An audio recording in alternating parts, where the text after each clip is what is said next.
अपने कातिलों की जो इज्जत करते हैं और जो हिंदू मुस्लिम भाईचारे की बात करते हैं, मूर्खों, कुरान में लिखा है किसी गैर मुस्लिम से भाईचारा नहीं हो सकता। तो क्या ये राजनेता अल्लाह से बड़े हैं? क्या ये राजनेता मोहम्मद साहब से बड़े हैं? तो मैं आपको समझ में आ गई होगी कि किस तरह ये झूठ परोसा गया मोहम्मद ने अपने फ़ायदे के लिए, और जिब्रील फरिश्ते को इस्लाम में शैतानी रूप दे दिया।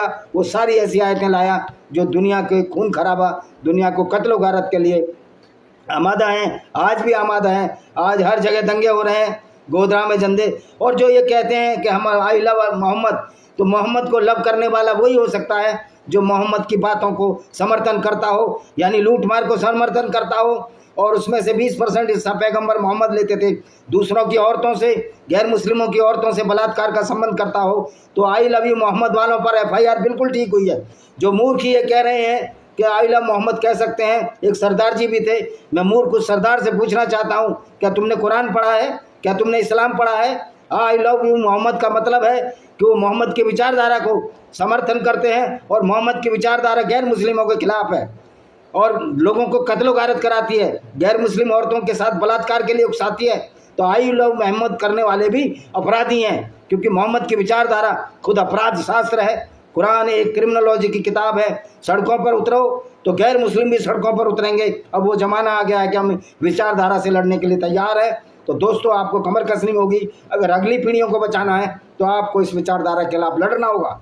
जिस तरह में छुआछूत, ऊंच नीच के खिलाफ आप लड़ रहे हैं, वामन में इस्लाम जी इस्लाम के खिलाफ क्यों नहीं लड़ रहे? इसका मतलब है आप भी कोई सच्ची लड़ाई नहीं लड़ रहे, क्योंकि दलित भी कुरान की नज़रों में गंदे हैं, नजस हैं, पोटी जितने गंदे हैं।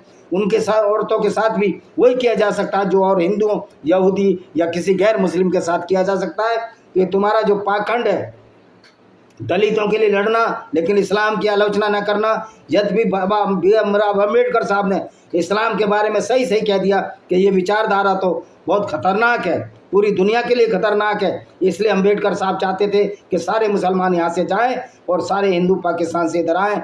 लेकिन अब एक अच्छी संदेश ये है कि हमारे मुस्लिम भाई मोहम्मद की असलियत को छोड़कर, मोहम्मद की असलियत को जानकर इस्लाम छोड़ रहे हैं और मानवता की ओर लौट रहे हैं। और एक अरबी ने कल ही एक कुरान जलाई है।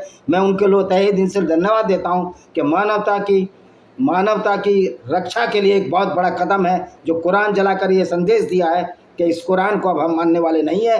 और ये जबरील जो फरिश्ता है, ये शैतानी फरिश्ते में इस्लाम ने बदल दिया। ये इस्लाम की खूबी है, जो इस्लाम के रंग में रंगा, जो बहुत अच्छा आदमी था, सामाजिक प्राणी था, वो भैंसी और दरिंदा, कातिल, खूनी, बलात्कारी सब कुछ हो जाता है। इसी के साथ हम इस वीडियो को विराम देते हैं। वंदे मातरम, जय हिंद, आपका दिन शुभ हो।